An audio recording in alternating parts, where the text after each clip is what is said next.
નસબંધી કાંડ મામલે મહેસાણા જિલ્લા કોંગ્રેસે આવેદન આપ્યું છે। અધિક જિલ્લા આરોગ્ય અધિકારીને તેઓએ આવેદન આપ્યું છે। આરોગ્ય વિભાગ વિરુદ્ધ સૂત્રોચ્ચાર પણ કરવામાં આવ્યા। જિલ્લા પંચાયતના પરિસરમાં વિરોધ કરવામાં આવ્યો। જિલ્લા કોંગ્રેસે જિલ્લા વિકાસ અધિકારીને આવેદનપત્ર આપ્યું હતું।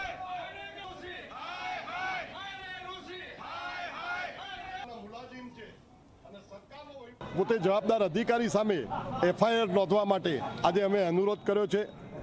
સાથે આમ જનતાની આરોગ્ય સાથે મહેસાણા જિલ્લાની કોઈ પણ આરોગ્યમાં છેડા ન થાય તે માટે અમે એમને તાકીદ કર્યા છીએ કે આ જવાબદારી આપના સિરે રહેશે અને મહેસાણા જિલ્લામાં કોઈ પણ જગ્યાએ આરોગ્ય સાથે મેડિકલ માફિયા જે રાજ ચાલી રહ્યું છે તેના કારણે પડતી હાલાકી અને આમ જનતાના આરોગ્ય સાથે છેડછાડ થાય તે કદાપી કોંગ્રેસ પાર્ટી આગામી દિવસોમાં આમ જનતાને સાખે રાખી અને ઉગ્ર આંદોલન કરશે।